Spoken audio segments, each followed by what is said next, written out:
napag-usapan po natin itong nangyari last week, yung itong mga batang involved po, ang mga sangkot po dito ay mga menor de edad, mga estudyante. Ito po yung nangyari sa May Las Piñas. Nasa linya po natin ngayon ang Chief ng Station Investigation and Detective Management Section SIDMS, Las Piñas City Police Station. Insidente po ito sa may ng saksakan sa barangay Kaa, o CAA ang tawag dito. Alamin natin mula kay Police ibaba mo na lang. CAA pala. Police Major Bobby o Bob S. Imbo. Major, magandang araw po. Yes sir, magandang umaga po sa ating tagapakinig. Okay Major, paano ba? Bob ho ba ito o Bobby? Paano ho ang tawag sa inyo, sir? Bobby po, Bobby. Bobby, okay. Major, ano na ho yung pinaka-latest na, though I understand na hindi nyo babanggitin yung pangalan na for the protection of, syempre, ng bata at ng pamilya. Ano na ho yung pinaka-latest na impormasyon na nag-gather po ng Las Piñas City Police Station? Go ahead, sir. For our latest update po regarding sa incident ng stabbing dito po sa Barangay CAA. For inquest po natin ngayon yung mga CICL na involved. Yung mga kabataan po. Sila. Yes sir, ipipresent po namin sila sa piskal. Pero sa ngayon po, nasa DSWD na sila. Opo sir, yung isa po na 14 years old nasa DSWD, yung 15 and 16 years old na CICL nasa Bahay Pag-asa. Bahay Pag-asa, ibig sabihin wala pa ho sa DSWD itong mga kabataan na ito? Yung 14 years old lang po ang nasa DSWD. Kasi po pagka 15 and above, nasa Bahay Pag-asa po namin turn over. Pero yung Bahay Pag-asa, DSWD rin, Major, ano? Yes sir, pero separate po ang confinement. Okay, doon ho, anong oras ho nangyari yung insidente, Major? Nangyari po ito noong April 11, Friday, at about 7 p.m. Gabi na. Alas 7 na ng gabi. Yes sir, pauwi na po yung mga students.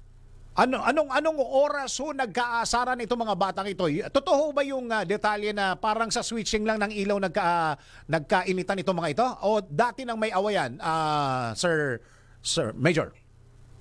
Sa pag-iimbestiga po namin, doon lang po sa CR. More or less po, mga 3 to 4 p.m. po nangyari yung sa altercation nila sa CR. Okay, so tapos, nung 3 to 4 p.m., nagkaasaran na, nagkaabangan na lang sa labas, parang ganon, Major? Opo. Nabangan po ng mga CICL natin yung dalawang biktima. Meron nung sinasabi dito na yung parang pinsan hindi yata dapat kasali, na damay lang. Ano ho nangyari dito, Major? Opo, yung pinsan po, hindi po talaga yun ang naging kasagutan ng mga CICL. Oo. Kundi nakasama lang sa pag-uwi dahil mag-iisa lang po yung kanilang uuwian na lugar. Okay, parang nakisabay lang sa pag-uwi. Opo, sir. Oo, bakit nadamay? Major, ano ho ang kwento din Parang pinigilan, umawat, o parang sinamahan niya yung kanyang pinsan? Opo, magkasama po sila sa pag-uwi, pauwi ng bahay. Oo. Ngayon po, una, nagkarambulan mula sa nagkasuntukan. Siguro, umawat o yung kasama yung pinsan, kaya nadamay. Okay. So, ibig sabihin, talagang ang punteriya lang talaga, yung pinsan lang, yung unang binawian ng buhay, Major? Ang una po kasi sinaksak dito, yung pinsan na walang alam sa... Okay. Nadamay lang po talaga. Tapos sumunod na yung isa na yung namatay nakaaway nung CICL, yung... hindi na namin pambanggitin yung pangalan. I understand, Major. Tapos po? Yung victim number 1 na dapat yung ang kaaway, yun po ang pangalawang sinaksak. Ano nyo ba ito, Major? Kumbaga na-imbestigahan nyo na po na yung mga CICL na ito, yung parang tumatay yung mga suspect, ay meron din silang mga dating ginawa, Major? Sa pag-iimbestiga po namin, wala naman pong dating ginawa sa school yung mga CICL. Kaya lang, meron po silang grupo na kinabibilangan. Ayun. TBS. Ayun. Ano ang pangalan ng grupo? TBS po. Anong stands for what? True Brown Style po ata itong stands for True Brown Style. So parang yung grupo nila yan sa loob ng eskwelahan, Major? Opo sir, opo. Tapos po, confirmed po na 3 lang talaga ang nandun, yung CICL. Opo, tatlo lang. Base doon po sa mga witness din ng mga minors. Opo, dun ho sa mga nakausap ninyo, talagang ito bang grupo na ito, lalong-lalo na yung mga suspect, meron na rin parang kilala ba, mga kabataan na ito, talagang parang ano ba, parang siga-siga doon, o merong ginagawang mali na noon pa? Paano ho ang track record nito mga CICL na ito? Hindi naman po typical na gangster sila, kundi parang syempre, curiosity ng mga kabataan na may mga grupo-grupo. Yun na po yung lumalabas sa investigation natin. Pero wala po silang prior involvement na gulo sa school. Yun. Tapos nakausap nyo po yung mga, syempre, yung mga magulang, Sir Major, ano hong sinabi? Opo sir, nakausap po natin yung mga magulang at sila na mismo rin ang nag-turn over sa mga anak nila sa authorities. Yung CICL po? Opo sir. Oo. Tapos i-confirm ko lang, Major, yung isang biktima ay dead on arrival, tapos yung isa po ay umabot pa daw sa ospital, Major Opo, tama po yun. Yung isa dead on arrival sa Las Piñas Doctors Hospital. Oo. Yung isa naman, doon na rin pinawian sa Las Piñas District Hospital. Oh, ano ho ang ano nito? Yung date po and time nung dead on arrival nung una at saka nung pangalawa po. Yung pangalawa po, more or less mga 9 o'clock po na bawian ng buhay. Gabi. Opo, gabi na rin po. Yung mismong araw na tinakbo siya sa ospital. Opo. Minutes lang po ang pagitan din. Oo.